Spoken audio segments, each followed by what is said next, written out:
സംവിധാനമായിട്ടുള്ള ബന്ധം വരും. അതുകൊണ്ട് തന്നെ അതൊരിക്കലും നശിച്ചു പോകത്തുമില്ല. ഒരിക്കലും നശിക്കാത്ത സവിശേഷത നമ്മുടെ അനുഭവത്തിൽ വരും. വേറെ എന്തൊക്കെ കിട്ടിയിട്ട് ഒരു കാര്യമില്ല. നമുക്ക് നമ്മളെ തുടർച്ചയായിട്ട് അനുഭവിക്കാൻ പറ്റുന്നുണ്ടെങ്കിൽ അതാണ് ജീവിതത്തിൻ്റെ ഏറ്റവും വലിയ സവിശേഷത. അപ്പോഴാണ് കാണുന്നത് നമ്മൾ അനാവശ്യമായിട്ടുള്ള പൊട്ടത്തരങ്ങൾ എന്തെല്ലാം ചെയ്തു വെക്കുന്നുണ്ടെന്ന്. തീർച്ചയായിട്ടും ഇത് തെളിഞ്ഞു വരും. നമ്മുടെ ടൈം ടേബിൾ നമ്മൾ ഡിസ്കാർഡ് ചെയ്ത് കഴിഞ്ഞാൽ, നമ്മുടെ ഡിസിപ്ലിൻ ഒഴിവാക്കിയാൽ, പ്രകൃതിയുടെയും പ്രപഞ്ചത്തിൻ്റെയും ഡിസിപ്ലിൻ നമ്മളുടെ ഡിസിപ്ലിനായിട്ട് മാറും. അത് ശാശ്വതമായിട്ടുള്ള ഡിസിപ്ലിനായിരിക്കും. അതിന് സത്യസന്ധത മാത്രമേ ഉള്ളൂ. അവിടെ കപടതയില്ല. സത്യസന്ധത മാത്രമായിരിക്കും അവിടെ നിലനിൽക്കുന്നത്. അല്ലാതെ വേറെ ഒന്നുമില്ല. എന്തെങ്കിലും ആക്സിഡൻ്റ് ആണ് നമ്മുടെ ജീവിതം? അല്ല, ഒരിക്കലും നമ്മുടെ ജീവിതം ഒരു ആക്സിഡൻ്റ് അല്ല. നമ്മുടെ ജീവിതം വളരെ പെർഫെക്റ്റ് ആയിട്ടുള്ളൊരു ഓർഡറിൽ നിന്നാണ്.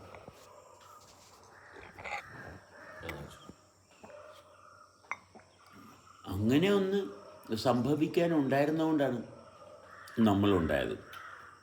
അതിനകത്ത് ഒരു കാരണവശാലും സംശയിക്കാനൊന്നുമില്ല. ഇങ്ങനെ ഉണ്ടാകുന്നുണ്ടെങ്കിൽ അതിനുണ്ടാകാനുള്ളൊരു കാരണമുണ്ട് അവിടെ. അപ്പോൾ അതൊരു ആക്സിഡൻ്റായിട്ട് കൺസിഡർ ചെയ്യേണ്ട കാര്യമില്ല. എവിടെയാണ് നമ്മൾ ശ്രദ്ധിക്കുമ്പോൾ അതിനകത്ത് തുടർച്ചയുള്ളത്, ശ്രദ്ധിച്ച് തുടർച്ച എന്താണെന്ന് കണ്ടെത്തുക.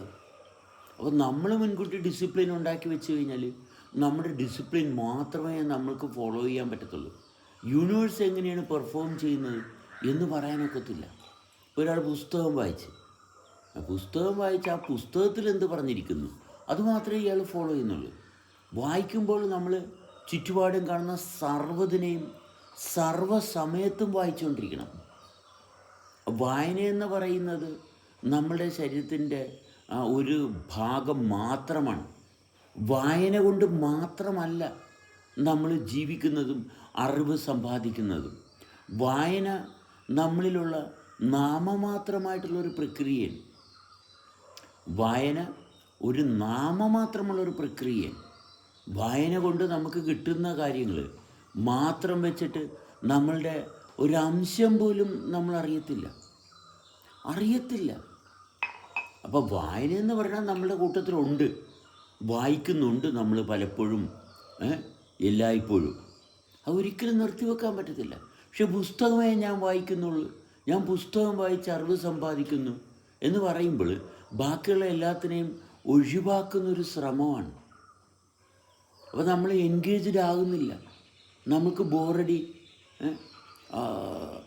മാനസിക അസ്വസ്ഥത ഇതെല്ലാം വരുന്നതിൻ്റെ കാരണം എന്താണ്? എനിക്ക് വായിക്കാൻ നല്ല പുസ്തകം കിട്ടണം.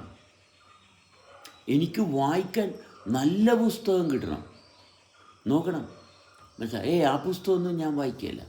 അപ്പോൾ എൻ്റെ വായന സവിശേഷത തന്നെ ഞാൻ ഉപയോഗിക്കാണ്ടായി. കാരണം എനിക്ക് നല്ല പുസ്തകം കിട്ടിയാലേ ഞാൻ വായിക്കത്തുള്ളൂ. അപ്പോൾ എൻ്റെ വായനയെന്ന് പറയുന്ന കഴിവ് അവിടെ കെട്ടുപോവുകയാണ്. ഫുൾ ടൈം ഞാൻ വായിക്കുകയാണ്. വായനയെന്ന് പറയുന്നത് നമ്മളിലുള്ള ഒരു സവിശേഷതയാണ്. അത് ഫുൾ ടൈം അത് പ്രവർത്തിച്ചുകൊണ്ടിരിക്കുമ്പോൾ നമ്മളൊരിക്കലും മുരടിക്കത്തില്ല. വായിക്കുന്നത് എന്തിനാണ്? വായിക്കാനുള്ളൊരു കഴിവ് അവിടെ നിലനിൽക്കുന്നത് കൊണ്ടാണ്. അത് വായിച്ചെന്തെടുത്തു എന്നുള്ളതല്ല. വായിക്കാൻ സാധിക്കുമ്പോൾ വായിക്കുക എന്ന് പറയുന്നത് ഒരു പ്രവൃത്തിയാണ്, നടക്കുന്നത് പോലെയാണ്. വായിക്കുമ്പോൾ നമ്മൾക്ക് ഗ്രഹിക്കാനുള്ള ഒരു കപ്പാസിറ്റി കൂടുകയാണ്. അതല്ലാതെ വായിച്ചെടുത്തതെന്താണ്? ഞാൻ നല്ല ഔഷധ ഗുണമുള്ള ആഹാരം കഴിച്ചു, അതല്ല. എനിക്ക് ദഹിപ്പിക്കാനുള്ള പ്രാപ്തിയുള്ളത് കൊണ്ട് ഞാൻ ആഹാരം കഴിച്ചു, ഇന്ന ആഹാരമേ ഞാൻ കഴിക്കത്തുള്ളൂ എന്ന് പറയുമ്പോൾ എൻ്റെ സവിശേഷതയെ ഞാൻ റിജക്റ്റ് ചെയ്തിട്ട് ആഹാരത്തിനാണ് സവിശേഷത, അതിൻ്റെ എൻ്റെ സവിശേഷതയ്ക്ക് സ്ഥാനം കൊടുക്കുന്നില്ല. എന്നിലാണ് സവിശേഷത. അപ്പോൾ അനുഭവത്തിലാണ് തുടരേണ്ടത്. അനുഭവത്തിൽ തുടരാൻ സാധിക്കുമ്പോഴാണ് നമ്മൾക്ക് ആശ്വാസം. അനുഭവത്തിൽ നിരന്തരമാണ്. അനുഭവത്തിൽ നിരന്തരം. അപ്പോൾ ഒരു കാരണവശാലും നമ്മൾ ഉണ്ടാക്കി വെച്ചിരിക്കുന്ന ഡിസിപ്ലിൻ നമ്മൾ നല്ല രീതിയിൽ ജീവിക്കാൻ അനുവദിക്കത്തില്ല. മിക്ക ഡിസിപ്ലിനും എന്തായിട്ട് മാറും? നമ്മളുടെ ബലം പിടുത്തമായിട്ട് മാറും. അവിടെ മറ്റുള്ളവരുമായിട്ട് തർക്കിക്കേണ്ടി വരുന്നത്. ആരെങ്കിലും ഒരാൾ ഒരു കാര്യം പറഞ്ഞാൽ അയാൾ പറഞ്ഞത് അയാളുടെ കാര്യം, നമ്മളത് വൃത്തിയായിട്ട് കേട്ടാൽ പോരെ.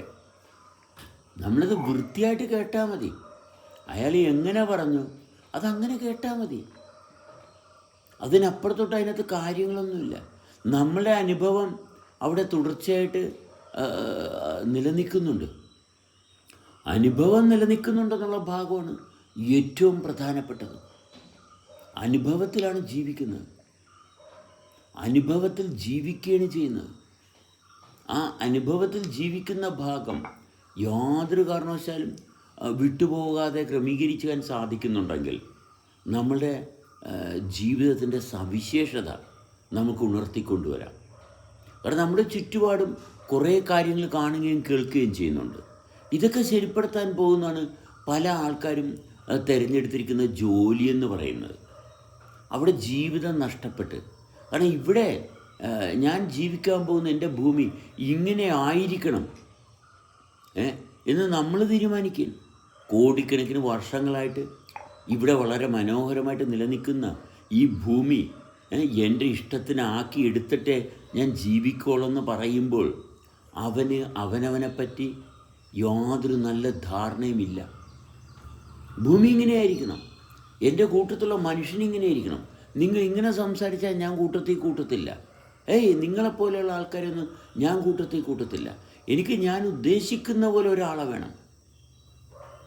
ഞാൻ ഉദ്ദേശിക്കുന്ന പോലെ ഒരാളെ കിട്ടിയാൽ എനിക്ക് എൻ്റെ കൂട്ടത്തിൽ കൂട്ടാൻ പറ്റത്തുള്ളൂ. ആര് പറഞ്ഞ് നിർബന്ധം ആര് പിടിച്ച്? നിർബന്ധം പിടിക്കുന്നവൻ എത്ര കാലം നിർബന്ധം പിടിക്കും? അതിന് അല്പായുസേ ഉണ്ടാകത്തുള്ളൂ. ഒരു സംശയവും വേണ്ട. ഭൂമി ഇങ്ങനെയായിരിക്കണം, ഭൂമിയുടെ ഉപരിതലം ഇങ്ങനെയായിരിക്കണം, അന്തരീക്ഷം ഇന്നതായിരിക്കണം. ഇതൊക്കെ നമ്മൾ തീരുമാനിച്ചിട്ട് അതുപോലെ ആക്കാൻ ശ്രമിച്ചാണ് മിക്ക ആൾക്കാരും രോഗം വന്ന് ചത്തുപോകുന്നത്. മരണം മാത്രമേ ഉള്ളൂ ഇങ്ങനെയുള്ള ആൾക്കാർക്ക് കൂലിയായിട്ട് കിട്ടുന്നത്. മരിക്കാതെ ഇരിക്കുക എന്നുള്ളതാണ് നമ്മുടെ ജീവിതം. ജീവിക്കുക എന്ന് പറയുന്നത് ആ ജീവൻ്റെ സവിശേഷത എത്രത്തോളം തെളിച്ച് അനുഭവിക്കാൻ സാധിക്കുന്നു. ഇത് ഏത് പുസ്തകം വായിച്ചാലാണ് ഇത് മനസ്സിലാക്കുക? അത് അനുഭവത്തിൽ തന്നെയാണ് ഇതിൻ്റെ യാഥാർത്ഥ്യം. ഇത് സയൻസ് ലാബിൽ പരീക്ഷണം നടത്തുന്ന ഭാഗമാണോ? ജീവിതമല്ല. ജീവിതം അനുഭവത്തിൻ്റെ വെളിച്ചത്തിലാണ്. അനുഭവത്തെ തെളിച്ചു കൊണ്ടുപോകുന്നതിന് മാത്രമേ ജീവിക്കാൻ പറ്റത്തുള്ളൂ. അപ്പോൾ അനുനിമിഷം നമ്മൾ 24/7 ആക്റ്റീവാണ്. ആക്റ്റീവ് ആകണം. ഓരോരുത്തരും എന്ത് പറഞ്ഞാലും നമ്മളവരെ കേട്ടു, ഓക്കെ, അവരെ കേട്ടു. അവരെ നിങ്ങളെ കളിയാക്കുക, പുച്ഛിക്കുക, ആക്ഷേപിക്കുക എന്ത് കാര്യത്തിനാണ്? നിങ്ങൾ പറഞ്ഞത് ശരിയായില്ല, നിങ്ങൾ പൊട്ടനല്ലേ എന്ന് പറയുമ്പോൾ എനിക്ക് പ്രാപ്തിയുടെ ഭാഗത്ത് എത്താൻ പറ്റുന്നില്ല. മറ്റാൾ ചെയ്തത് പൊട്ടത്തരമാണെന്ന് നമ്മൾ പറയുമ്പോൾ നമ്മൾ എടുത്തു വച്ചിരിക്കുന്ന തീരുമാനങ്ങളുടെ പ്രകാരമാണ് കാര്യങ്ങൾ, അനുഭവത്തിൻ്റെ വെളിച്ചത്തിലല്ല. അപ്പോൾ കുറച്ച് കാലമേ ഉണ്ടാകത്തുള്ളൂ. പ്രപഞ്ചം നമ്മളെ റിജക്റ്റ് ചെയ്യും. ഹായ് രതീഷ്, പ്രപഞ്ചം